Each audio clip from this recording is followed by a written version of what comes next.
Students, welcome to GDC. तो dear students, आज इस वीडियो में हम बात करने जा रहे हैं एसिड, बेस एंड बफर्स के बारे में, उनके एप्लीकेशंस क्या क्या हैं और वो डिफरेंट थियरीज जो कि टाइम टू टाइम आई थी एसिड बेस कॉन्सेप्ट को लेकर के, उन सभी के बारे में डिस्कस करेंगे।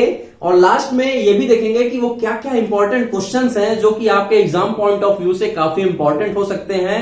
तो यह वीडियो आपके लिए काफी हेल्पफुल हो सकता है, तो इस वीडियो को एंड तक देखिए। आई होप आपको ये वीडियो काफी इंटरेस्टिंग लगेगा क्योंकि ये टॉपिक ही काफी ज्यादा इंटरेस्टिंग है। तो चलिए शुरू करते हैं अपने इस वीडियो को। सबसे पहले एसिड, बेसिस एंड बफर्स, इनके बारे में थोड़ा सा जनरल जो स्टार्टिंग थ्योरी थी या फिर जनरल थ्योरीज जो है इसकी, जो सबसे स्टार्टिंग में दी गई थी, उनके बारे में पहले देखते हैं। उनके अकॉर्डिंग एसिड, बेस और बफर्स क्या हैं। एक जनरल थ्योरी के अकॉर्डिंग एसिड, बेसिस और बफर्स क्या थे। तो एसिड्स को अगर आप जनरल थ्योरी के अकॉर्डिंग चलें तो एसिड क्या होते हैं? हाइड्रोजन कंटेनिंग कंपाउंड्स होते हैं। ऐसे कंपाउंड जिनके पास हाइड्रोजन आयन हो, और हाइड्रोजन कंटेनिंग कंपाउंड्स हैं, हाइड्रोजन कंटेनिंग सब्सटेंसेस हैं जो कि कैपेबल हो, जो कि हाइड्रोजन डोनेट करने के टेंडेंसी रखते हो। ऐसे क्या होते थे कंपाउंड्स? क्या बोलते थे? एसिड्स बोलते थे।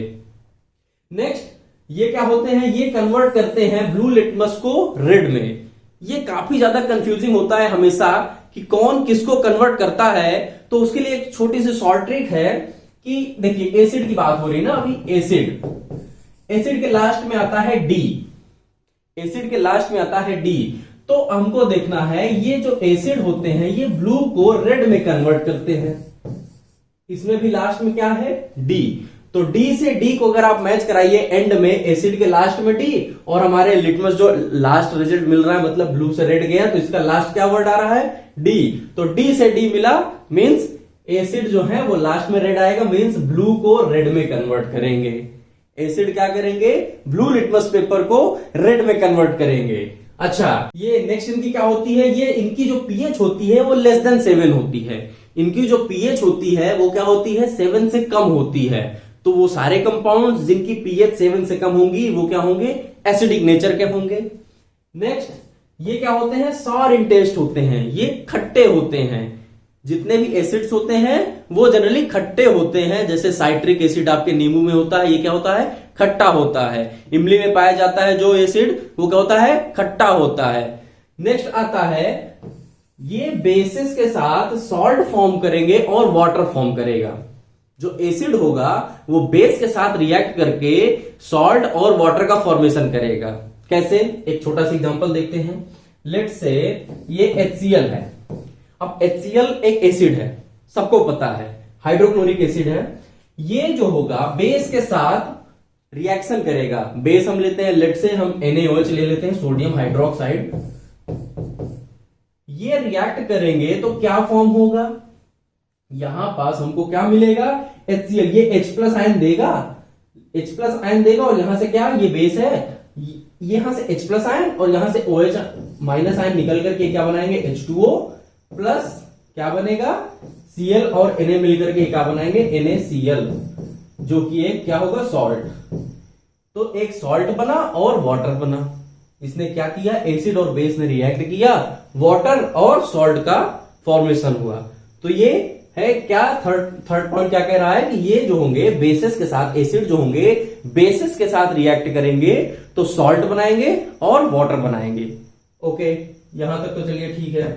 नेक्स्ट क्या है? अच्छा, एग्जांपल्स है फिर कुछ। हाइड्रोक्लोरिक एसिड हैं, बोरिक एसिड हैं, साइट्रिक एसिड हैं, और एसिटिल सैलिसिलिक एसिड जिसको हम क्या? एस्पिरिन भी बोलते हैं। Okay, aspirin, acetyl salicylic acid होता है। तो ये क्या है? ये थोड़ा एसिड के जनरल थियरी कॉन्सेप्ट क्या कहती है उसके बारे में था। अब बात करते हैं बेसिस के बारे में। तो बेस क्या होते हैं? बेस वो सारे कंपाउंड्स होते हैं जो कि H+ आयन को एक्सेप्ट करें। यहां पे क्या था? जो भी प्रोटॉन H+ आयन को दे, H+ आयन को डोनेट कर रहा है, ये डोनेटिंग प्रोटॉन H+ आयन को जो डोनेट करे तो एसिड है। जो H+ आयन को एक्सेप्ट करे वो क्या है? वो बेस है। तो a base is a molecule और ion able to accept a hydrogen ion from an acid. Acid से ही तो H+ आयन आया, तो एसिड से जब H+ आयन आएगा तो कोई बेस जो होगा वो क्या करेगा? उस H+ आयन को एक्सेप्ट करेगा। तो ऐसे क्या होंगे, वो क्या होंगे, वो बेस होंगे, वो बेसिक नेचर के होंगे, वो बेसिस होंगे जो भी H प्लस आयन को एक्सेप्ट करेगा। H प्लस आयन कहां से रिलीज हुआ, एसिड से निकलेगा, एसिड से रिलीज हुआ होगा, वो एक्सेप्ट करेगा कोई ना कोई बेस। ये क्या करेंगे, ये रेड लिटमस पेपर को ब्लू में कन्वर्ट करेंगे। अच्छा वहां पे तो हमने देख लिया, अभी यहां क्या है, बेस है। बेस क्या करेगा, ये रेड लिटमस को ब्लू में कन्वर्ट करेगा। मींस कोई बेस रखा हुआ है आपके पास, किसी कंटेनर में बेस है, आपको लिटमस पेपर दिया गया, आप उस litmus paper, blue litmus paper को लीजिए और उस बेस में डिप कीजिए। आप उसको बाहर निकालेंगे तो देखेंगे कि वो जो ब्लू था, जितने में आपने उस बेस में डिप किया था उस लिटमस पेपर को, वो क्या हो गया है, जो रेड था आपका, जो रेड लिटमस पेपर था, वो क्या हो गया है, अब वो ब्लू कलर में चेंज हो गया है। तो बेस क्या करते हैं, बेस रेड लिटमस पेपर को ब्लू में कन्वर्ट करते हैं। वहीं एसिड्स क्या करते थे, वो ब्लू लिटमस को रेड में कन्वर्ट करते थे। तो ये हो गया लिटमस पेपर के टर्न पे। नेक्स्ट क्या कर रहा है, इनका जो पीएच होगा वो मोर देन 7 होगा। बेस जो भी होंगे उनका जो पीएच होगा, पीएच लेवल, वो 7 से ज्यादा होगा। मींस 8, 9, 10, 11, 12, 13, 14 तक पीएच हो सकती है इनकी, 7 से ग्रेटर देन होगी। नेक्स्ट ये बिटर इन टेस्ट होंगे, ये थोड़े कड़वे होंगे, इनका जो टेस्ट होगा वो कड़वा होगा। और क्या कह रहा है, ये एसिड के साथ रिएक्ट करेंगे और क्या फॉर्म करेंगे, वाटर और सॉल्ट। सेम रिएक्शन जैसे हमने एसिड और बेस को फॉर्म किया, रिएक्शन कराया, तो क्या मिला था हमको, एक सॉल्ट मिला और वाटर मिला था। सेम वही है, अगर फिर से हम बेस को सॉल्ट और वाटर ही तो मिल रहा है, उसमें भी तो एसिड बेस ही रिएक्ट किए थे, और यहां भी क्या फिर करेंगे, एसिड बेस रिएक्ट, तो अल्टीमेट प्रोडक्ट क्या आना है, सॉल्ट और वाटर ही आना है। और एग्जांपल कुछ इंपॉर्टेंट जो सबसे ज्यादा कॉमनली यूज होने वाले बेस है उनका एग्जांपल है, जैसे सोडियम हाइड्रोक्साइड और कैल्शियम हाइड्रोक्साइड। ये हो गए बेस के बारे में। अच्छा अभी थोड़ा बफर्स क्या होते हैं उनको देखते हैं। बफर्स क्या होते हैं, ये सॉल्यूशन होते हैं जो कि पीएच को रेजिस्ट करते हैं चेंज में। जैसे आपका जो ब्लड है, आप एसिडिक चीजें भी खाते हैं, बेसिक चीजें भी खाते हैं, लेकिन क्या आपके ब्लड का पीएच चेंज होता है? जी नहीं। पीएच चेंज हो जाए तो काफी ज्यादा दिक्कतें आ जाएंगी आपको। तो पीएच चेंज नहीं होता है, तो ऐसे सारे कंपाउंड्स जिनमें थोड़ा बहुत एसिड या बेस के एडिशन पे उनका पीएच में कोई चेंज ना आए, ऐसे कंपाउंड्स को क्या बोलते हैं, या फिर ऐसे सॉल्यूशंस को क्या बोलते हैं, ऐसे सॉल्यूशंस को बफर बोलते हैं। तो वही देखिए यहां लिखा हुआ है, a buffer is a solution that can resist pH change upon addition of a acidic और बेसिक कंपोनेंट। कोई भी एसिडिक या फिर बेसिक कंपोनेंट के एडिशन पे भी वो अपनी पीएच को चेंज ना करे, ऐसे सॉल्यूशंस होते हैं क्या, बफर सॉल्यूशन। बफर सॉल्यूशन कैसे बनता है, अच्छा ये क्या है, it is able to neutralize small amount of added acid और base thus maintaining the pH of the solution relatively stable। ये क्या करते हैं, जो आप एसिड या बेस ऐड कर रहे हैं वो क्या करते हैं, उनको न्यूट्रलाइज कर लेते हैं, वो क्या करते हैं, न्यूट्रलाइज कर देते हैं उसको जो भी आपने ऐड किया है, और वाटर फॉर्म करते हैं या फिर कोई सॉल्ट फॉर्मेशन करेंगे, और इस तरह से उनमें पीएच में चेंज नहीं आएगा। उसका एग्जांपल देखते हैं, लेकिन उससे पहले देखते हैं कि ये बफर्स बनते कैसे हैं, बफर्स होते क्या हैं। तो देखिए, a buffer system can be made by a weak acid and weak base, weak acid and its salt, और weak base and its salt. किसी वीक एसिड या फिर वीक बेस, वीक एसिड या वीक बेस का, weak acid में जब उसी का वीक जो होगा सॉल्ट के साथ रिएक्शन, और जो वीक बेस होगा उसी का वीक सॉल्ट।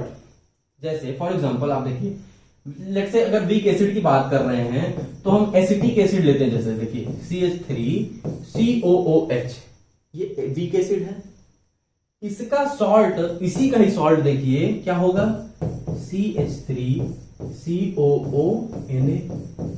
ये क्या है, इसका सॉल्ट है, ये वीक एसिड और ये इसी का सॉल्ट है।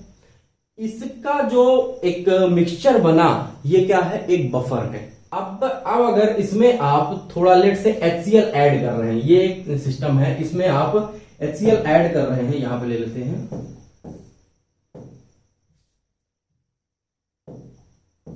ये CH3COOH है, इसमें आप CH3COONA प्लस HCl आप ऐड कर रहे हैं तो क्या मिलेगा? देखिए ये एसिड है तो ये आयनाइज होगा, ये थोड़ा टूटेगा, किसमें टूटेगा? CH3COO माइनस आयन में। यहां से एक H प्लस निकलेगा, ये H प्लस और ये अगर ये क्या था, ये आपका एक सॉल्ट है, ये भी टूटेगा। तो लेट से ये भी है प्लस, इससे H प्लस यहां ले लीजिए, ये टूट करके क्या बनेगा? ये बनेगा ये इतना इसमें से मिल रहा है आपको, ये टूटा, मान लीजिए ये टूट रहा है तो ये क्या दे रहा है? ये दे रहा है CH3COO माइनस और प्लस में क्या दे रहा है? ये दे रहा है Na plus, Na positive charge. ये भी तो भाई टूटेगा, ये आयनाइज हुआ तो क्या बना? ये दो आइटम बने हमें। अब यहां से देखिए ये HCl अब आया, HCl क्या आएगा? H plus plus Cl minus. HCl क्या है? H प्लस और Cl माइनस है। यहां से HCl आया, HCl का H प्लस आएगा, वो इसके साथ बॉन्ड बनाया लेट से, तो क्या बना? ये दोनों टूटे तो क्या बना? आपने ये देख लिया। अब ये टूटा, ये आया इसके साथ और ये क्या बना? CH3COOH आ गया फिर से, ये फिर से बन गया। ये Na था, ये आया इसके साथ अटैक किया, क्या बनाया? NaCl। ये क्या बनाया? NaCl। ये क्या है? सॉल्ट है।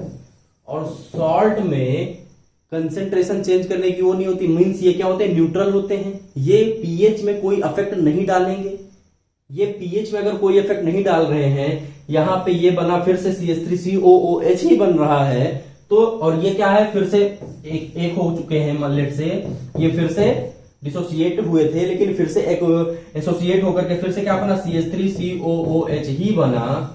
तो एक बात बताइए, इसमें क्या कोई नया कंपाउंड आया क्या? या फिर नया कोई एसिड का HCl के डालने से आपको कोई नया एसिड दिख रहा है क्या? नहीं, सेम एसिड जो पहले था वही एसिड अभी भी इसमें है, बस क्या बना? एक नया कंपाउंड NaCl। ये भी सॉल्ट है, इसका कोई भी पीएच पे इफेक्ट नहीं पड़ेगा, ये पीएच पे इफेक्ट नहीं डालने वाला। तो क्या हुआ? इसमें आपका HCl के एडिशन से भी पीएच में कोई चेंज नहीं आ रहा है, पीएच में कोई भी चेंज नहीं आ रहा है। तो यही होते हैं बफर सॉल्यूशन, यही होते हैं बफर सॉल्यूशन। बफर्स क्या होते हैं? दो तरह के हो सकते हैं, एसिडिक बफर और बेसिक बफर। एसिडिक बफर होगा तो क्या होगा? एसिडिक किसी भी वीक एसिड का प्लस उसी का जो एसिड आपने लिया उसी का सॉल्ट, लेकिन जो सॉल्ट होगा उसका जो सॉल्ट बनेगा, लेट्स से यहां पे जो बन रहा है CH3COONA, यहां पे जो Na आया है ये किसी स्ट्रॉन्ग बेस से आया होगा। स्ट्रॉन्ग बेस मतलब NaOH, सोडियम हाइड्रोक्साइड से आया होगा, तो वो क्या? Sodium hydroxide is a strong base, वो एक स्ट्रॉन्ग बेस है। तो जो सॉल्ट होगा वो वीक एसिड का तो होगा, लेकिन उसके साथ में जो सॉल्ट का कंपोनेंट था वो काफी स्ट्रॉन्ग था, तो ये इंपॉर्टेंट हो सकता है। तो वीक एसिड और एक वीक एसिड के ही सॉल्ट का, लेकिन सॉल्ट जो आया था, सॉल्ट में जो बेस था वो क्या था? वो एक स्ट्रॉन्ग बेस था। सेम ये हो गया acidic buffer, acidic buffer. Next बात करते हैं बेसिक बफर की। बेसिक बफर ये क्या होगा? ये किसी वीक बेस का उसी के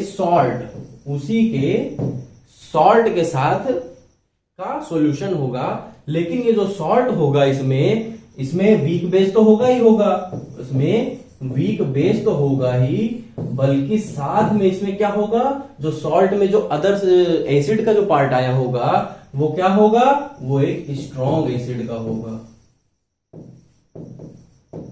वो एक स्ट्रॉन्ग एसिड का पार्ट रहा होगा। तो ये होता है बफर। अब इसके एग्जांपल है जैसे हाइड्रोक्लोराइड एसिडिक बफर, उसके बाद आता है आपका acid phosphate buffer, neutralised phosphate buffer and alkaline borate buffer. ये डिफरेंट काइंड ऑफ बफर्स हैं जो कि नाम दिए गए हैं उनके सिर्फ। तो ये क्या है? बफर सॉल्यूशंस हैं ये सारे। ओके, नेक्स्ट बात करते हैं क्या क्या वो एप्लीकेशंस हैं जो कि बेस के या फिर एसिड के या फिर बफर्स के जो एप्लीकेशंस हैं जो कि फार्मेसी में या फिर वैसे ही डेली लाइफ में यूज में आते हैं, क्या जरूरत है और क्या इनकी एप्लीकेशंस हैं। उसमें सबसे पहले बात करते हैं एसिड की। अगर तो एसिड क्या होते हैं, एसिड में अगर आपका एप्लीकेशन देखना है, एसिड का एप्लीकेशन होता है एज अ फार्मास्यूटिकल एड। ये क्या होते हैं, फार्मास्यूटिकल्स में भी ये प्रिपरेशंस में यूज किए जाते हैं।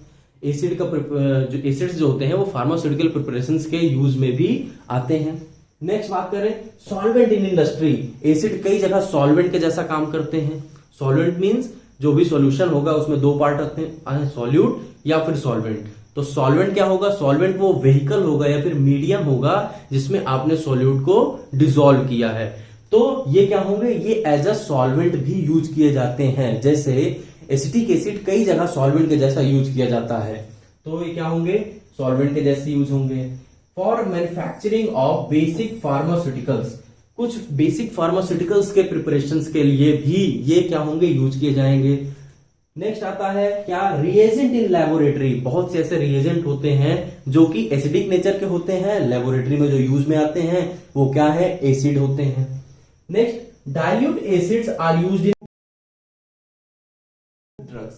जो ड्रग्स होती हैं, लेट से किसी अगर प्लांट से आपने कोई ड्रग ली है तो उसमें सिर्फ अकेली एक ही ड्रग तो नहीं होगी। प्लांट से अगर आपने किसी प्रोडक्ट लिया उसमें आपको पता है कि इसमें से आपको कई सारे ड्रग्स निकल सकती हैं, तो उसमें क्या है, बहुत सारी इंप्योरिटीज भी होंगी और एक दो ड्रग के अलावा दो से ज्यादा भी ड्रग हो सकती हैं। तो क्या होता है, एल्कलॉइड्स। एल्कलॉइड्स क्या होते हैं, carbon compound that contains nitrogen, तो क्या होते हैं, एल्कलॉइड्स होते हैं।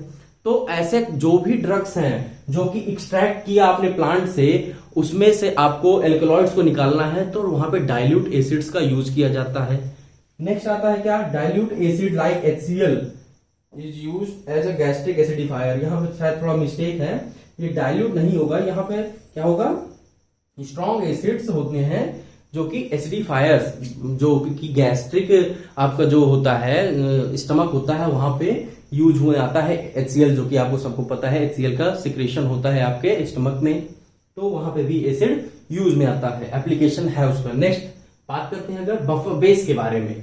बेस क्या होते हैं, base manufacture of soap. Soap preparation में बेस का काफी ज्यादा यूज किया जाता है। तो manufacturing of base, paper and synthetic fibre rayon, rayon के फॉर्मेशन, रेयन धागा जो बनता है उसके प्रिपरेशन में भी बेस का यूज किया जाता है। Next used as an anti acid.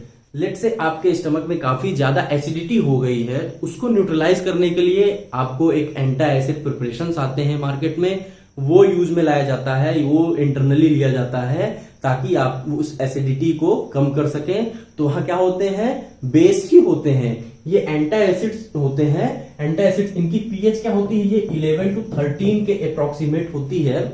ये एंटी एसिड्स होते हैं, ये क्या करते हैं, वहां जाकर के उस एसिड के साथ रिएक्ट करेंगे और वहां पे उसको न्यूट्रलाइज कर देंगे। तो एंटी एसिड प्रिपरेशन में बेस यूज होते हैं। Next use in water purification. Water के प्यूरिफिकेशन में भी बेस का यूज किया जाता है, क्योंकि ये बहुत सारी ऐसी एसिडिक चीजें होती हैं वाटर में जो कि न्यूट्रलाइज करता है। अगर बेस होगा तो न्यूट्रलाइज कर देगा। Next used in the neutralization of acidic sea water या फिर वेस्ट वाटर। वेस्ट वाटर को जो होता है उसको आप डायरेक्ट वाटर बॉडीज में नहीं डाल सकते, तो उसको पहले ट्रीट किया जाता है, तो वहां पे भी बेस का यूज किया जाता है ताकि उसकी एसिडिटी को कम किया जा सके। Used in the manufacture of fertilizers. Fertilizers के मैन्युफैक्चर्स में भी बेस काफी ज्यादा इंपॉर्टेंट होते हैं। Next used as the main ingredient of in oven and drain cleaners. ये ड्रेन क्लीनर्स या फिर ओवन क्लीनर्स में मेन इंग्रेडिएंट जैसा काम करते हैं, क्योंकि बेसिस में क्लीनिंग प्रॉपर्टीज काफी ज्यादा अच्छी होती हैं। जैसे हमने फर्स्ट में भी देखा था कि ये सोप के प्रिपरेशंस में काम आते हैं, तो यहां पे भी ये क्लीनर्स के जैसे यूज होते हैं ओवन या फिर ड्रेन क्लीनर्स में। नेक्स्ट अब बात करते हैं बफर। बफर क्या होते हैं, to measure the pH of biological fluid such as blood, urine and gastric acids. हमको पता है कि बफर्स जो होते हैं वो पीएच रजिस्ट करते हैं, चेंज होने से, पीएच चेंज होने से रजिस्ट करते हैं, तो इस वजह से ये हमको ब्लड, यूरिन या फिर गैस्ट्रिक एसिड्स की पीएच मेजर करने में इंपॉर्टेंट फैक्टर प्ले करते हैं, इंपॉर्टेंट रोल प्ले करते हैं। Useful in the determination of concentration of substances bye pH measurement. किसी चीज का आपको पीएच मेजर करना है तो आप बफर्स के यूज से मेजर कर सकते हो, क्योंकि बफर खुद का तो पीएच चेंज नहीं होगा, लेकिन हमको क्या सामने वाला क्या सॉल्यूशन था उसका पीएच को मेजर करने के लिए काफी इंपॉर्टेंट फैक्टर्स ये प्ले करते हैं। Next, to measure the pH of rain water. Rain water की पीएच क्या है उसको मेजर करने के लिए भी बफर्स काफी इंपॉर्टेंट रोल प्ले करते हैं। To measure the pH of soil which will helpful in maximizing the yield. Soil की आपको पीएच अगर पता चल जाए तो आप अपने क्रॉप प्रोडक्शन को या फिर यील्ड को काफी ज्यादा इनहेंस कर सकते हैं। तो वहां पे भी बफर्स का ही यूज किया जाता है उन सॉइल्स में जो भी पीएच है उस वैल्यू को मेजर करने के लिए। To know the pH of buffer solution. Buffer solution की भी पीएच जानने के लिए हम बफर का यूज करते हैं। Okay, next, to maintain the pH of reaction condition. To maintain the pH of reaction condition, जो भी रिएक्शन कंडीशंस हो रही हैं, जो भी आप रिएक्शन करा रहे हैं उसकी कंडीशंस को मेंटेन करने के लिए आप बफर्स का यूज करते हैं। तो ये कुछ इंपॉर्टेंट एप्लीकेशंस हैं एसिड के, बेस के और बफर्स के, जो कि यूज किए जाते हैं डेली टू डे लाइफ में। ओके, नेक्स्ट अब बात करते हैं एसिड बेस के कॉन्सेप्ट की और क्या जरूरत पड़ी हमें इन कॉन्सेप्ट को जानने की। क्या क्या ऐसी थ्योरीज आई थी जो कि एसिड को डिफाइन करती हैं या फिर बेस को डिफाइन करती हैं, उन सभी के बारे में थोड़ा सा एक छोटा सा डिस्कशन करते हैं। सबसे पहले जो थ्योरी आई वो आई आर्रेनियस थ्योरी। देखिए, वहां शुरुआत की जनरल थ्योरी में तो हमको सिर्फ इतना पता चला कि जो भी प्रोटॉन डोनेट कर रहा है या फिर जिसके जो भी प्रोटॉन डोनेट कर रहा है वो क्या है, एसिड है। जो प्रोटॉन एक्सेप्ट कर रहा है वो क्या है, बेस है। आर्रेनियस भाई साहब आए, इन्होंने बोला कि एसिड्स क्या होते हैं। आर्रेनियस अपने कॉन्सेप्ट के हिसाब से इन्होंने क्या बोला कि N acid is a substance that can release H+ ion. ये भी कुछ वैसा ही था जैसा कि हम जनरल थ्योरी में देख रहे थे। तो उन्होंने कहा कि जो भी H+ आयन को डोनेट करेगा या फिर रिलीज करेगा वाटर में, जब हम उसको वाटर में डिसॉल्व करें तो वो क्या है, एसिड है। अच्छा, लेकिन इन्होंने बोला कि व्हेन डिसॉल्व्ड इन वाटर, ये सिर्फ इसी पे ही इनकी थ्योरी पूरी थी कि जब भी हम किसी भी एसिड को वाटर में डिसॉल्व करेंगे, means aqueous solution, aqueous preparation of that acid. तो जब भी हम किसी सॉल्यूशन को वाटर में डिसॉल्व करेंगे और वो अगर H+ आयन डोनेट कर रहा है उस लिक्विड वाटर प्रिपरेशन में, एक्वस सॉल्यूशन में, तो वो क्या है, वो एसिड है। इन्होंने एग्जांपल दिया हाइड्रोक्लोरिक एसिड का कि HCl, एक्वस HCl, काफी इंपॉर्टेंट है HCl, लेकिन एक्वस। HCl कैसा है, एक्वस है। एक्वस HCl जब डिसोसिएट होगा तो क्या देगा, H+ आयन, H+ आयन देगा और क्या देगा, Cl- आयन। तो ये क्या दिया, H+ दिया, इस वजह से ये एसिड। बेस के लिए इन्होंने क्या कहा कि a base is a substance that can release a hydroxyl ion when dissolved in water।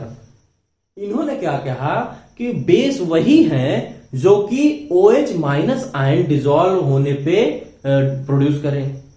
Water में डिसॉल्व होने पे ये OH- आयन को प्रोडक्शन करते हैं।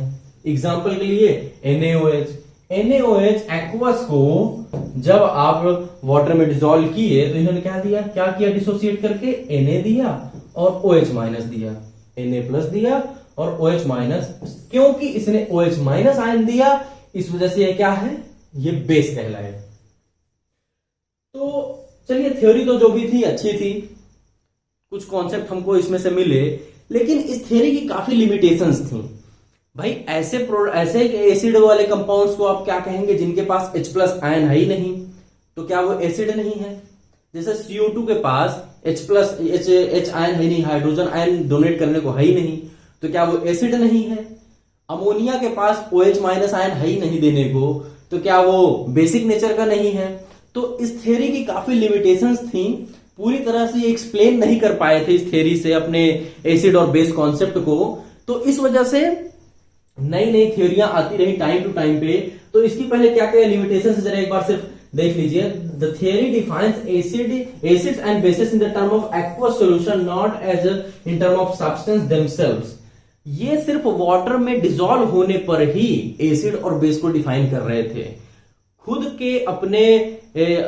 के कारण अपने नहीं वो कर रहे थे। जैसे बोरिक एसिड है, जब तक आप उसको वाटर में डिसॉल्व नहीं करेंगे तब तक वो एसिडिक या बेसिक नेचर उसका पता नहीं चलेगा। जब तक आप NaOH को वाटर में डिसॉल्व नहीं करेंगे तब तक वो बेस है या नहीं ये पता ही नहीं चलना। तो इसमें क्या था, उन प्रिपरेशंस को वाटर में डिसॉल्व होना पड़ना था। बिना वाटर में डिसॉल्व किए आप उसकी प्रॉपर्टीज को फाइंड नहीं कर सकते थे। ये आर्हेनियस साहब ने बोला था। फिर उन्होंने क्या किया, the theory does not explain acidic and basic nature of substances in non aqueous solutions. जो एक्वस सॉल्यूशन में नहीं है उनका हम कोई प्रॉपर्टी निकाल ही नहीं सकते, उनकी इस थ्योरी से बता ही नहीं सकते कि वो एसिड है या बेस है। तो ये भी काफी बड़ा ड्रॉबैक था इनका, या फिर लिमिटेशंस में रह गया था ये, जो कि नहीं एक्सप्लेन कर पाए। नेक्स्ट क्या था, unable to explain basic nature of certain substances like Na2CO3। ये हमको कब से पढ़ते आ रहे हैं कि बेसिक नेचर का होता है Na2CO3। NH3 हम स्टार्ट से ही पढ़ते आ रहे हैं कि अमोनिया क्या है, अकॉर्डिंग ये डिस्क्राइब नहीं हो पा रहा था कि ये एसिड है या बेस है। अच्छा कुछ एसिड्स भी थे ऐसे, हाइड्रोक्सिल का group that enable to explain the acidic nature of the content. इनके पास OH- आयन है ही नहीं है, इस वजह से क्या हो रहे हैं, ये बेसिक नेचर के नहीं है, ऐसा उनके हिसाब से था। फिर क्या थे, SO3 और CO2SO2, ये क्या है, एसिडिक नेचर के हैं, लेकिन इनके पास हाइड्रोजन आयन है ही नहीं है डोनेट करने को, तो क्या ये एसिडिक नेचर के नहीं है। ये भी इस थ्योरी की एक लिमिटेशन थी।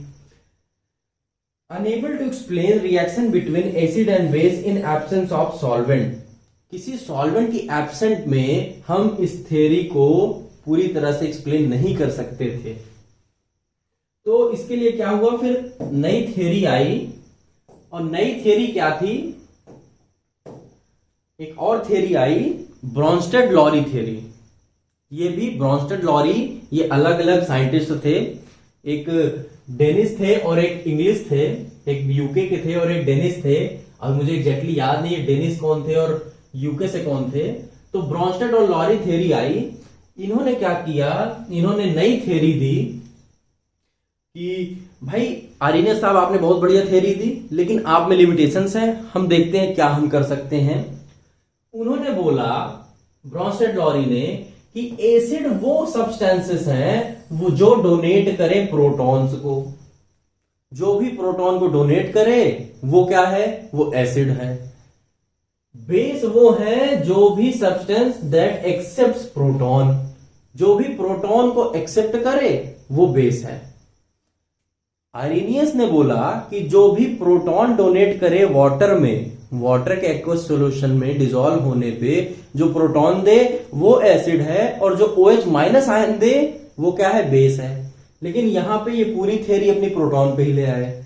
इन्होंने कहा एसिड वो सब्सटेंस है जो कि डोनेट करे प्रोटॉन, लेकिन इन्होंने एक्वस जैसा कोई मेंशन नहीं किया अपनी थ्योरी में कि सिर्फ वो एक्वस मीडियम में ही देंगे। इन्होंने सिर्फ इतना बोला कि जो भी सब्सटेंसेस प्रोटॉन डोनेट करें वो क्या है, एसिड है, जो सब्सटेंसेस प्रोटॉन एक्सेप्ट करें वो क्या है, बेस है। तो जैसे एग्जांपल देखिए, इन्होंने दिया H+ आयन। H+ आयन क्या है, ये डोनेट हुआ, H+ आयन डोनेट होगा, पूरा H+ आयन वो ऐसे ही जाएगा, तो क्या है, वो क्या है, एक एसिड है। NH4+ आयन, NH4+ आयन है, इसमें से अगर हम निकालें तो क्या क्या निकलेगा, NH3 डिसोसिएट करिए इसको, NH3 प्लस H+ आयन। अब ये बन गया बेस, स्टेबल है, और ये क्या H+ आयन मिला, ये H+ आयन दे रहा है, इस वजह से ये क्या है, अमोनियम आयन क्या है, एसिड है। नेक्स्ट क्या आता है, बेस। बेस क्या है, जो कि प्रोटॉन को एक्सेप्ट करें, जैसे OH- आयन है, OH- आयन है तो ये क्या करेगा, OH- आयन है, ये एक अगर प्रोटॉन को एक्सेप्ट कर ले तो क्या बन जाएगा, H2O। इसने क्या किया, प्रोटॉन को एक्सेप्ट किया, प्रोटॉन को एक्सेप्ट किया, क्या है, बेस है। NH3 प्लस, NH3 प्लस है, ये अगर एक H प्लस आयन को एक्सेप्ट करेगा, ये अगर H प्लस आयन को एक्सेप्ट करेगा तो ये क्या होगा? एसिड होगा। नेक्स्ट क्या है? Conjugate acid and base pair. जो एसिड या फिर जो भी, लेट्स से अगर एसिड की बात कर रहे हैं तो जिसने प्रोटॉन को डोनेट किया वो तो एसिड है, लेकिन जब डोनेट होने के बाद जो उधर उस साइड गया रिएक्शन के उस तरफ, वो क्या है? उसका कॉन्जुगेट बेस हुआ। किसी एक एसिड का डिसोसिएशन के बाद, प्रोटॉन के निकलने के बाद जो भी हमको मिला वो क्या होता है? कॉन्जुगेट बेस होता है। वैसे ही अगर किसी बेस का OH माइनस आयन एक्सेप्ट कर लिया उसने, तो एक्सेप्ट करने के बाद वो क्या मिला? एसिड मिला।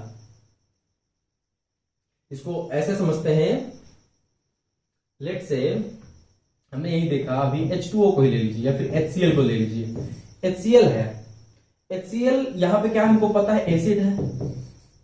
ये क्या किया? डिसोसिएट किया, किसमें? H plus ion plus Cl minus ion में। H प्लस आयन और Cl माइनस आयन, इसने क्या किया? H प्लस प्रोटॉन को क्या किया? डोनेट किया या फिर डिसोसिएट हुआ, डोनेट किया। तो HCl क्या था? एसिड था, लेकिन Cl माइनस क्या है? जब इससे प्रोटॉन निकल गया तो ये क्या बना? ये बना कॉन्जुगेट, ये बना कॉन्जुगेट बेस। HCl का कॉन्जुगेट बेस क्या है? Cl minus ion. ठीक है, HCl का कॉन्जुगेट बेस क्या है? Cl minus ion. ऐसे ही किसी भी बेस का, लेट से ये रहा OH माइनस आयन है, ये क्या करेगा? प्रोटॉन को एक्सेप्ट करेगा। OH माइनस आयन क्या किया? प्रोटॉन को एक्सेप्ट किया। तो OH माइनस आयन प्रोटॉन को एक्सेप्ट करने पे क्या बनाया? H2O। ये एक्सेप्ट किया, इसलिए ये क्या था? ये था बेस, ये था बेस। इसने क्या किया? H प्लस आयन को ले लिया, तो इसका बेस, अगर ये यहां बेस के जैसा फंक्शन कर रहा है, तो जो प्रोडक्ट आया है वो क्या है इसका? वो है इसका कॉन्जुगेट एसिड। तो कॉन्जुगेट एसिड और बेस पेयर क्या होते हैं? ये सिंपल वही है। एसिड अगर प्रोटॉन डोनेट किया तो प्रोटॉन डोनेट करने के बाद जो मिला वो क्या होगा? उस एसिड का कॉन्जुगेट बेस होगा। कॉन्जुगेट बेस अगर, या फिर बेस जो है वो जब H प्लस आयन को एक्सेप्ट करेगा, एक्सेप्ट करने के बाद जो प्रोडक्ट बनेगा वो उस बेस का क्या होगा? कॉन्जुगेट एसिड होगा। सिर्फ इतना सा ये कॉन्सेप्ट है। तो ये था जो कि ब्रॉन्स्टेड और लॉरी ने थ्योरी दी थी। इसके बाद एक आई क्या? लुई थ्योरी आई। ये हुई है एसिड डोनेट और lose a proton form to form a conjugate base. यही यहां लिखा हुआ है कि एसिड्स वही हैं जो कि क्या करेंगे? प्रोटॉन को लूज करेंगे, लूज करने के बाद जो मिलेगा वो क्या बनेगा? कॉन्जुगेट बेस बनेगा। वही बेस जो होंगे वो प्रोटॉन को एक्सेप्ट करने के बाद जो फॉर्म करेंगे वो क्या होगा? उनका कॉन्जुगेट एसिड होगा। तो यहां एग्जांपल इन्होंने दिया कि Cl minus is a conjugate base of HCl। ये एसिड है, इससे प्रोटॉन आयन निकल गया तो क्या मिला? Cl माइनस, और Cl माइनस क्या होगा? फिर इस एसिड का कॉन्जुगेट बेस होगा H3O plus. H3O plus is a conjugate acid of base H2O। ये H2O अगर था, सिंपल सा H2O है, ये अगर H प्लस आयन को एक्सेप्ट करेगा, ये H प्लस आयन को एक्सेप्ट किया तो क्या बनेगा? H3O plus. तो ये क्या था? इसने एक्सेप्ट किया है प्रोटॉन को, H प्लस को एक्सेप्ट किया, तो ये कैसा फंक्शन करेगा? ये होगा बेस। इसने एक्सेप्ट किया प्रोटॉन, और एक्सेप्ट करने के बाद जो फॉर्म हुआ वो क्या होगा उसका? ये होगा इसका कॉन्जुगेट एसिड। ये होगा इसका कॉन्जुगेट एसिड। सिर्फ इतना सा ये कॉन्सेप्ट था कॉन्जुगेट एसिड और बेस का। नेक्स्ट आया लुईस थ्योरी। लुईस अमेरिका के थे। इन्होंने देखा कि अच्छा ऐसा है, प्रोटॉन्स वाली बात है, लेकिन यहां भी अभी CO2 और SO2 इन सब का हमें क्लियर कट नहीं मिल रहा है कि ये एसिड है या बेस है। तो इनकी भी कुछ लिमिटेशंस रह गई थी, कुछ इन्होंने दूर की, लेकिन फिर भी कुछ रह रही हैं। तो लुईस थ्योरी आई। लुईस थ्योरी ने क्या बोला कि एसिड इज द मॉलिक्यूल और ion that accept the lone pair electron. Acids वो हैं जो लोन पेयर ऑफ इलेक्ट्रॉन को एक्सेप्ट करें। एसिड वो हैं जो लोन पेयर इलेक्ट्रॉन को एक्सेप्ट करें, और बेस क्या है, जो लोन पेयर ऑफ इलेक्ट्रॉन को डोनेट करें। तो बेस क्या होगा, बेसिस होंगे जो लोन पेयर ऑफ इलेक्ट्रॉन को डोनेट करेंगे, और एसिड होंगे जो एक्सेप्ट करेंगे। एसिड क्या होंगे, ये भिखारी हैं क्योंकि ये एक्सेप्ट कर रहे हैं, लोन पेयर इलेक्ट्रॉन को ले रहे हैं, तो ये भिखारी हैं। बेस क्या है, ये बड़े अमीर लोग हैं, ये क्या कर रहे हैं, ये लोन पेयर ऑफ इलेक्ट्रॉन को डोनेट कर रहे हैं। तो जो लोन पेयर इलेक्ट्रॉन को एक्सेप्ट करे वो एसिड, ये लुईस था बोले, लुईस थ्योरी में आ रही है अब ये बातें। तो देखिए H+ इसके पास पॉजिटिव चार्ज है, तो यहां से एक छोटा सा कॉन्सेप्ट आ रहा है कि जैसे एक्सेप्ट करना है ना loan pair electron, means electron को एक्सेप्ट होना है, तो जो भी पॉजिटिव चार्ज होगा जिसपे, वो कैसा बिहेव करेंगे, वो लुईस एसिड के जैसा है। तो स्टेबिलिटी तो है नहीं, ऑक्टेट भी नहीं कंप्लीट हुई होगी मोस्ट ऑफ द केसेस में।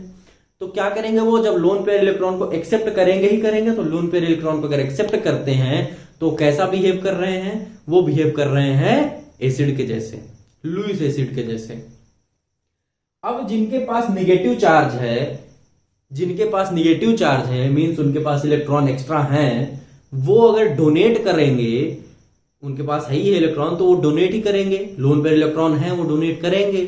तो वो डोनेट किए तो कैसा फंक्शन कर रहे हैं, मतलब कैसा उनकी प्रॉपर्टीज हो रही है लुईस साहब के हिसाब से, वो एक्ट कर रहे हैं एज ए लुईस बेस, क्योंकि वो क्या कर रहे हैं, लोन पेयर ऑफ इलेक्ट्रॉन को डोनेट कर रहे हैं। तो वो है एक लुईस के base according to Lewis theory. इन्होंने प्रोटॉन और ये सबका एकदम चक्कर ही खत्म कर दिया, ये टोटली आ गए कि नहीं भाई तुम प्रोटॉन तक ही रहो, हम तो अब बात करेंगे लोन पेयर इलेक्ट्रॉन पे। तो लोन पेयर इलेक्ट्रॉन जो भी एक्सेप्ट कर रहा है वो क्या है, एसिड है, जो डोनेट कर रहा है वो क्या है, बेस है। H+ आयन है, ये लोन पेयर इलेक्ट्रॉन एक्सेप्ट करेगा, एक्सेप्ट करेगा तो हाइड्रोजन आयन में बनेगा, तो ये क्या बना, एसिड जैसा बिहेव करेगा। NH4 है, ये क्या करेगा, लोन पेयर इलेक्ट्रॉन को एक्सेप्ट करेगा, अमोनिया बनाएगा, तो ये एसिड के जैसा बिहेव करेगा। Na+ है, ये भी क्या करेगा, लोन पेयर इलेक्ट्रॉन को एक्सेप्ट करेगा, कैसा बिहेव करेगा, लुईस एसिड। Cu2+, Al2+, ये भी क्या करेंगे, लोन पेयर इलेक्ट्रॉन को एक्सेप्ट करेंगे, एक्ट करेंगे एज अ लुईस एसिड।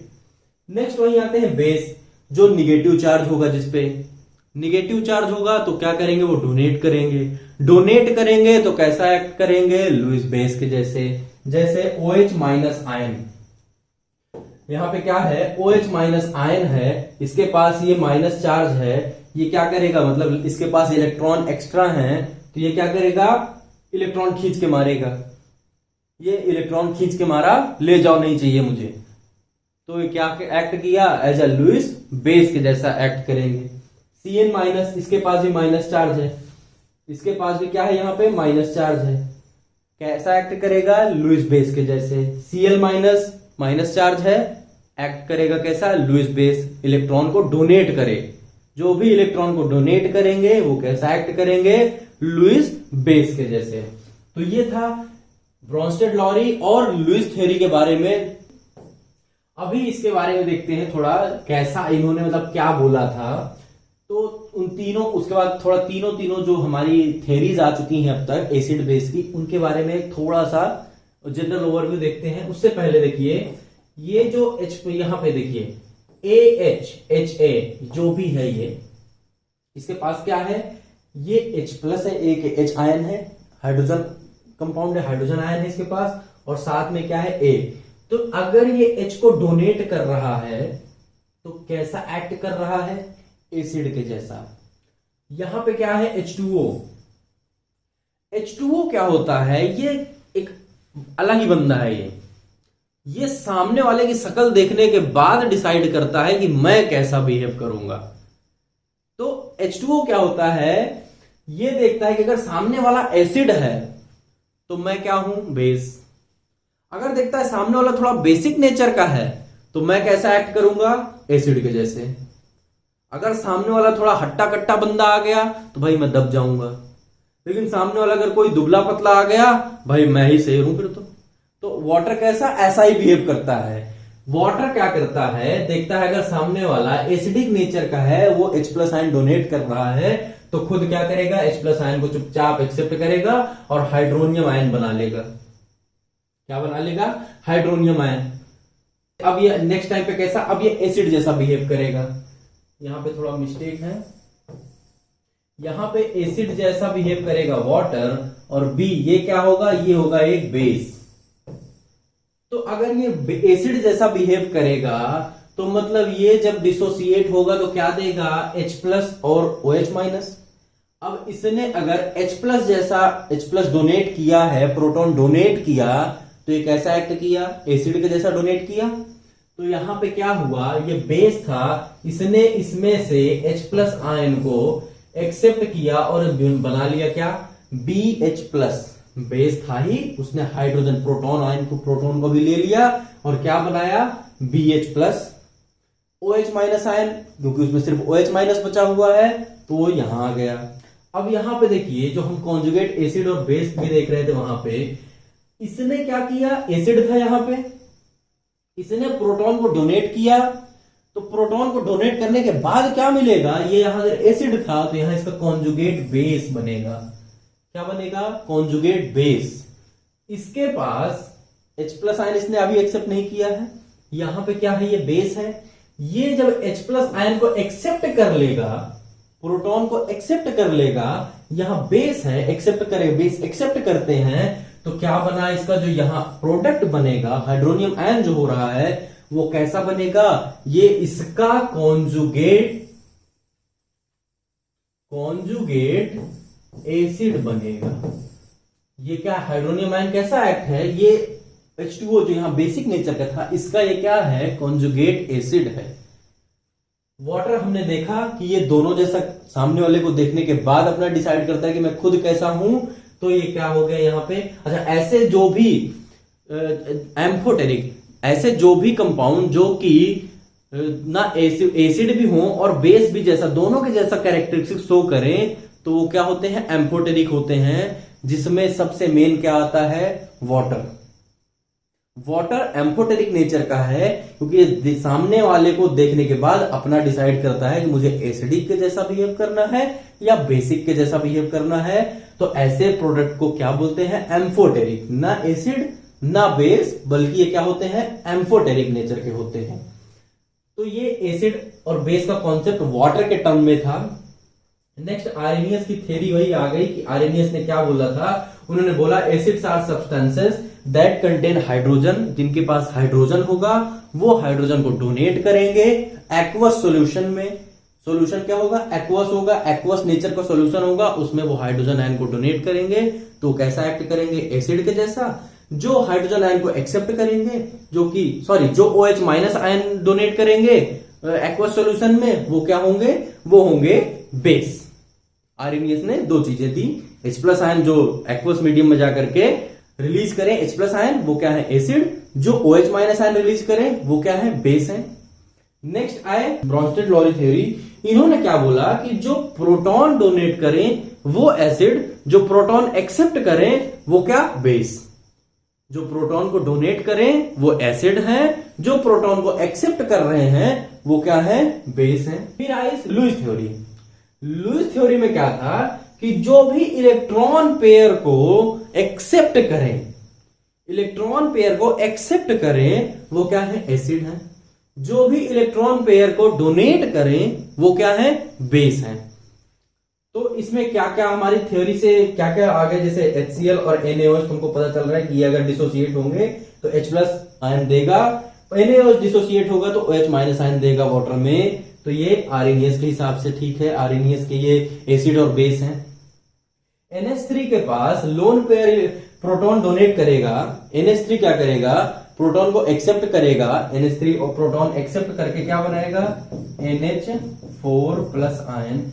ये NH4 अमोनियम आयन बनाएगा। तो ये कैसा बिहेव करेगा, ये बिहेव करेगा एज अ बेस, क्योंकि इसने क्या किया, क्या करेगा, ये एम्फोटेरिक नेचर का होता है। यहां पे क्या करेगा, ये H+ आयन को डोनेट करेगा, प्रोटॉन डोनेट कर रहा है तो कैसा एक्ट करेगा, एसिड के जैसे। नेक्स्ट BF3 क्या करेंगे, ये BF3 कुछ ऐसा स्ट्रक्चर होगा बोरॉन का, फ्लोरीन फ्लोरीन फ्लोरीन, ये ऐसा है BF3 का स्ट्रक्चर है। ये क्या किया, ऑक्टेट इसका ऐसा कंप्लीट हो रहा है, 1 2 3 4 5 6, ये हो गया। अभी इसके पास 3 इलेक्ट्रॉन थे बोरॉन के पास, इसने तीनों को ही दे दिया। अभी भी इसका ऑक्टेट क्या हो रहा है, कंप्लीट हो रहा है क्या, नहीं। बोरॉन को लास्ट का जो ऑर्बिटल है उसमें कितने होने चाहिए, 8 इलेक्ट्रॉन होने चाहिए। अभी इसके पास शेयर्ड, क्योंकि म्यूचुअल शेयरिंग हो रही फ्लोरीन के साथ, तो कितने हो रहे हैं, 2 यहां हो गए, 2 यहां हो गए। लेट्स से ये फ्लोरीन का है, ये फ्लोरीन का इलेक्ट्रॉन, ये फ्लोरीन का इलेक्ट्रॉन है, ये यहां पे बोरॉन का इलेक्ट्रॉन है। म्यूचुअल शेयरिंग हुई, 2 इसके 2 इसके 2 इसके मिलाकर के कितने हुए, अभी 6 इलेक्ट्रॉन हो रहे हैं। इसको चाहिए कितने, 8 इलेक्ट्रॉन। तो अगर इसको 2 इलेक्ट्रॉन मिल जाए, मींस अगर इसको इलेक्ट्रॉन पेयर मिल जाए, तो ये क्या है, इसका ऑक्टेट कंप्लीट हो जाएगा। कैसा एक्ट करेगा, ये इलेक्ट्रॉन पेयर को एक्सेप्ट करने वाला, मींस कैसा, एसिडिक नेचर का होगा। एसिडिक नेचर का होगा मींस क्या करेगा, इलेक्ट्रॉन पेयर को एक्सेप्ट करेगा, तो ये एसिड, लुईस एसिड। NH3 यहां पे देखिए, NH3 क्या करेगा, इसके पास H यहां आ गया, एक H यहां आ गया, एक H यहां आ गया, और 2 लोन पेयर यहां पे इसके पास अभी भी हैं, बचे हुए हैं, 1 2 3 4 5 6, ये है लोन पेयर इलेक्ट्रॉन अलग है अभी इसके पास। क्या करेगा, ये इस लोन पेयर इसके पास एक्स्ट्रा, ये डोनेट करेगा। ये अगर लोन पेयर डोनेट कर रहा है तो कैसा एक्ट करेगा, ये एक्ट करेगा एज अ लुईस बेस के जैसे। तो ये था Lewis base acid theory, Bronsted Lowry acid theory और आर्रेनियस की एसिड बेस थ्योरी की छोटा सा एक ओवरव्यू। नेक्स्ट अब बात करते हैं हम स्ट्रेंथ ऑफ एसिड। अगला क्या है, strength of acid and base. Acid और बेस की स्ट्रेंथ के बारे में, वो कैसे, देखिए जो स्ट्रॉन्ग एसिड होंगे वो जो आयनाइज होंगे, मींस जब वो वाटर या फिर किसी भी सॉल्वेंट में आएंगे तो वो डिसोसिएट होंगे। अगर वो कंप्लीटली डिसोसिएट हो रहे हैं या फिर आयनाइज हो जा रहे हैं, लेट्स से HCl है, अगर आपका HCl आपने लिया 1000 मोल्स और ये डिसोसिएट हो गया कंप्लीटली, 1000 मोल्स डिसोसिएट हो गया, तो कैसे H+ plus Cl minus ion में अगर ये पूरा डिसोसिएट हो गया, पूरी तरह से आयनाइज हो गया, तो कैसा हुआ, ये स्ट्रॉन्ग एसिड हुआ। ऐसे एसिड जिनका आयनाइजेशन काफी ज्यादा हो, डिसोसिएशन काफी ज्यादा हो, वो क्या होते हैं, स्ट्रॉन्ग एसिड्स होते हैं। ऐसे बेस जो कि डिसोसिएशन, जिनका डिसोसिएशन ज्यादा हो OH- आयन में, वो क्या होंगे, वो होंगे स्ट्रॉन्ग बेस। वो जो डिसोसिएट होंगे OH- आयन जिसका ज्यादा होगा, जो ज्यादा मात्रा में OH- आयन दे, वो क्या होंगे, बेस होंगे। जो कम अच्छा, ये बेस हो गए। वीक एसिड्स क्या होंगे और वीक बेस क्या होंगे, जिनका डिसोसिएशन कम होगा। जिनका डिसोसिएशन कम होगा वो क्या होंगे, वीक बेस होंगे और वीक एसिड होंगे। लेट्स से CH3COOH को सब कहते हैं कि ये वीक एसिड है, वीक एसिड है। क्यों वीक एसिड है, क्योंकि इसका जो डिसोसिएशन होता है, लेट्स से अगर आपने यहाँ पे 10 मोल्स लिए थे, तो यहां पे हो सकता है 1 मोल भी पूरी तरह से डिसोसिएट नहीं हो रहा होगा। CH3COO- प्लस H+ नहीं यहां पे मिल रहा होगा, बल्कि प्लस इसके साथ में और भी क्या मिल रहा होगा, CH3COOH। 9 मोल्स के आसपास अभी भी ये मिल रहा है, और ये जो डिसोसिएट हुआ वो कितना है, सिर्फ 1 मोल। 10 मोल हमने लिया, 1 मोल डिसोसिएट हुआ, 9 मोल अभी भी है यहां पे प्रेजेंट सॉल्यूशन में। तो ये कैसा हुआ, ये क्या है, एक वीक एसिड है, क्योंकि इसका आयनाइजेशन काफी कम है, तो ये क्या हुआ, वीक एसिड। ऐसे ही वीक बेस क्या होते हैं, जो कि लेस अमाउंट में डिसोसिएट हो, OH- आयन बहुत ही लेस क्वांटिटी में प्रोड्यूस करें आयनाइजेशन के बाद, काफी जिनका आयनाइजेशन कम है, वो क्या होंगे, वीक बेस होंगे। ओके, अब यहां पे थोड़ा सा पीएच का कॉन्सेप्ट आता है। पीएच स्केल क्या होती है, जैसे सोरेनसन ने पीएच स्केल बनाई थी, पीएच स्केल में 14 तक की वैल्यू होती है, 1 to 14 होती है, 1 से लेकर के 6 तक एसिडिक होती है, 7 न्यूट्रल होती है, 8 से लेकर के 14 तक बेसिक नेचर आ जाता है। तो पीएच स्केल के बारे में थोड़ा सा आता है। पीएच क्या होती है? PH means power of hydrogen, pH means power of hydrogen या फिर हाइड्रोजन आयन कंसंट्रेशन। जैसे पीएच क्यों मेजर करते हैं हम? भाई किसी सॉल्यूशन की पीएच मेजर की जाती है और देखने के लिए उसमें कितना ज्यादा डिसोसिएशन हुआ है। अगर वो एसिड है तो हम देखते हैं उसका कितना ज्यादा हाइड्रोजन आयन डिसोसिएट हुआ है। जितना ज्यादा अगर उसका डिसोसिएट हुआ है उसकी पीएच उतनी ही कम आएगी, उसकी पीएच उतनी ही कम आएगी, मीन्स वो उतना ही ज्यादा एसिडिक है। HCl की जो डिसोसिएशन होता है वो काफी ज्यादा होता है। H+ आयन काफी ज्यादा मात्रा में डिसोसिएट हुए होते हैं HCl का जो H+ और Cl- आयन होता है, जिस वजह से उसकी जो आयनाइजेशन वो आएगी, आयनाइजेशन आता है वो काफी हाई होता है। तो इसमें क्या, जितना ज्यादा आयनाइजेशन उतनी कम पीएच, जितनी कम पीएच उतना ज्यादा एसिडिक। जितनी ज्यादा आयनाइजेशन, आयनाइज जितना ज्यादा होगा उतनी कम पीएच वैल्यू आएगी, जितनी कम पीएच वैल्यू उतना ज्यादा एसिडिक होगा वो मटेरियल, वो सॉल्यूशन उतना ज्यादा एसिडिक होगा। तो देखिए पीएच क्या है? The negative logarithm. पीएच क्या है? Negative logarithm to the base 10 of H+ ion. H+ ion का पीएच क्या है? Negative logarithm minus log of 10 of H+ ion. H+ ion concentration जो है ये क्या होती है? हमारी पीएच होती है। नेक्स्ट क्या आता है? POH. POH is the measurement of OH- ion. ये वैल्यू हमको बताती है बेस नेचर के बारे में, बेसिक नेचर के बारे में।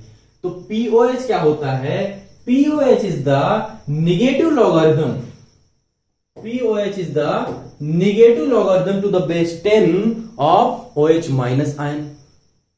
OH- आयन का negative log to the power 10 जो होता है वो क्या होता है? POH होता है।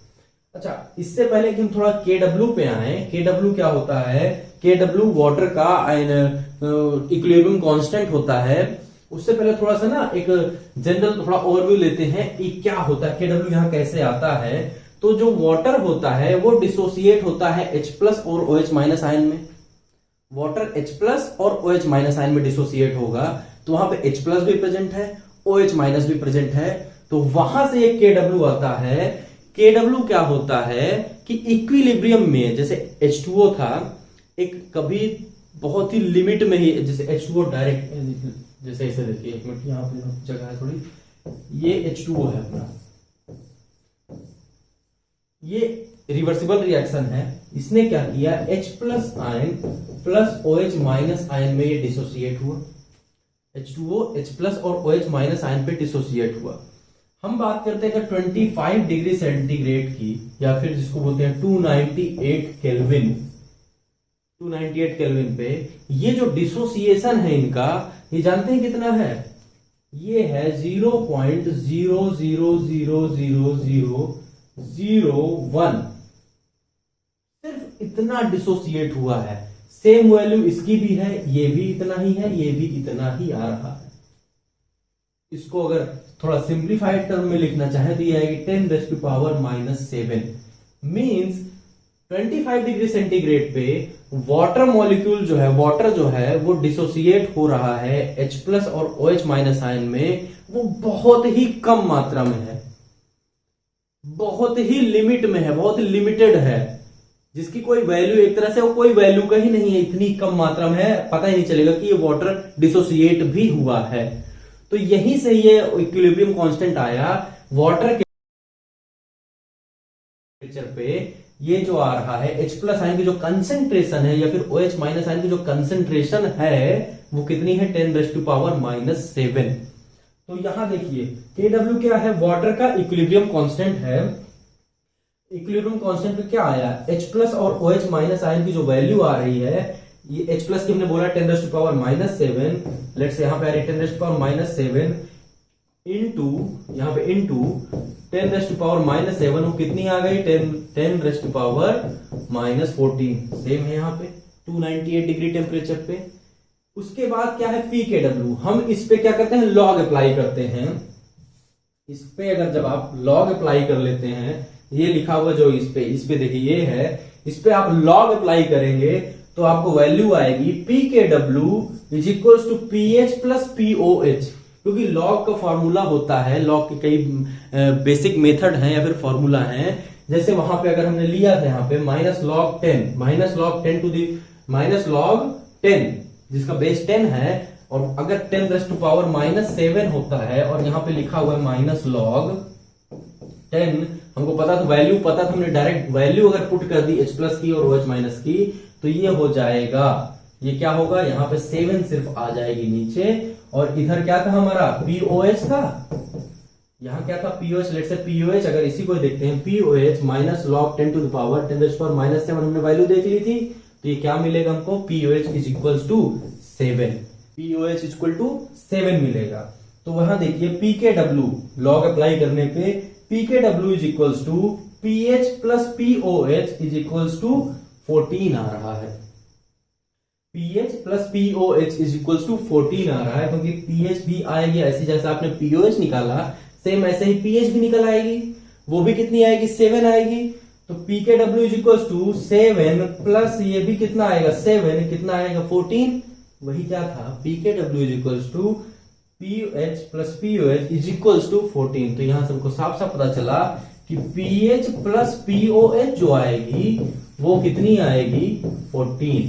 अब अगर pH निकालनी है किसी की भी तो 14 में से उसका POH अगर माइनस कर देते हैं तो क्या आएगी हमको pH मिलेगी। तो ये एक डायरेक्ट रिलेशनशिप मिल गई हमको pH POH की, ये हमको क्या मिली एक रिलेशनशिप मिल गई है pH और POH के बारे में। तो ये था यहां तक का। नेक्स्ट अब pH स्केल की थोड़ा सा और बात करते हैं। अगर pH स्केल क्या है तो pH scale is the measure of acidity और बेसिसिटी। बेसिसिटी को एल्कलाइनिटी भी बोलते हैं हम लोग, एल्कलाइन नेचर। तो pH स्केल क्या है, किसी एक्वस सॉल्यूशन का बेसिसिटी या फिर एसिडिटी का मेजर करने के लिए स्केल बनाई गई थी। pH वही है, मेजरमेंट करने के लिए है। pH scale is based on pH value negative logarithm to the base 10 of the hydrogen ion concentration। जैसा कि हमने देखा था pH is equals to minus log to the base 10 of H plus ion। ये क्या है pH है। POH भी सेम ऐसे ही होगा, वो भी क्योंकि वाटर के टर्म पे हम अभी यहां बात कर रहे हैं, क्योंकि वहीं पे हमको दोनों चीजें मिल रही हैं, H प्लस भी और OH माइनस भी, इस वजह से हम यहाँ पे वाटर के टर्म पे बात करते हैं। तो pH ये आता है। pH स्केल की रेंज क्या होती है, जैसा कि हमने पहले भी देखा 0 से लेकर के 14 तक, क्योंकि हमने अभी वो भी डिराइव भी किया कि pH plus POH is equal to 14।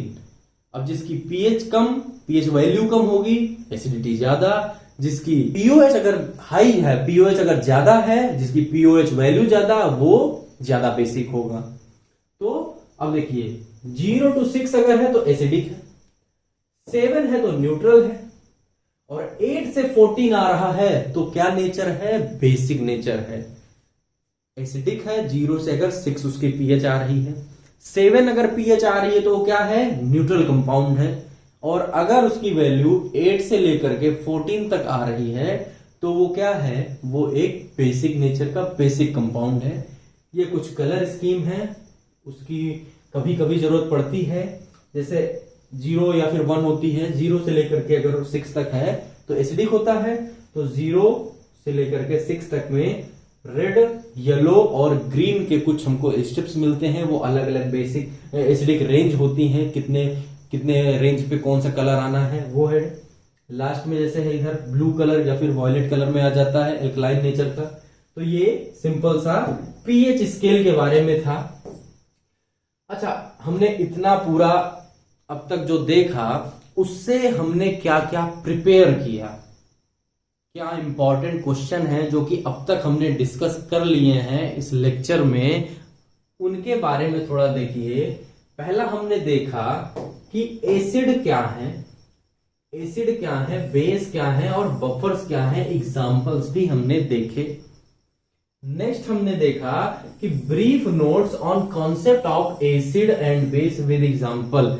Acid base concept क्या है, कौन कौन सी थियरीज आए उन पे, उन सभी कॉन्सेप्ट के बारे में हमने देखा और एग्जांपल के साथ देखा।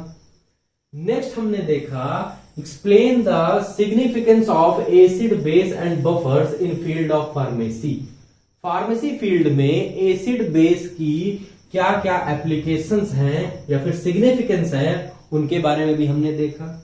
लास्ट में हमने ये भी देखा अब तक हमको क्या क्या है कि स्ट्रॉन्ग एसिड क्या है, स्ट्रॉन्ग एसिड्स क्या है, स्ट्रॉन्ग बेसिस क्या है, वो भी देखा। वीक एसिड्स क्या है, वीक बेसिस क्या है, ये भी देख लिया है। स्ट्रॉन्ग एसिड्स क्या है, जिनकी जो आयनाइजेशन है वो ज्यादा है, हाई आयनाइजेशन है। स्ट्रॉन्ग बेस क्या है, जिनका OH- आयन आयनाइजेशन ज्यादा है। स्ट्रॉन्ग एसिड्स क्या है, जिनका H+ आयन आयनाइजेशन ज्यादा है। स्ट्रॉन्ग बेस में OH- आयनाइजेशन ज्यादा है। वीक एसिड्स में जिनका आयनाइजेशन कम है H+ आयन में। वीक बेसिस में जिनका आयनाइजेशन OH- आयन का कम हो रहा है, वो क्या है, वीक बेसिस है। तो इस वीडियो में अब तक हमने इतना देखा है।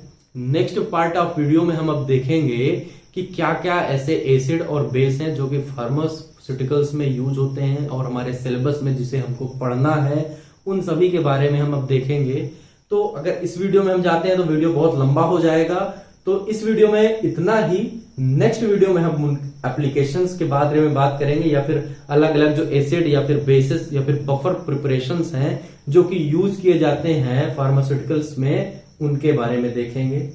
तो वेरी वेरी थैंक यू आप इस वीडियो को देखने के लिए, थैंक यू सो मच। इस वीडियो में इतना ही, बहुत जल्द मिलते हैं नेक्स्ट वीडियो में। Till then thank you.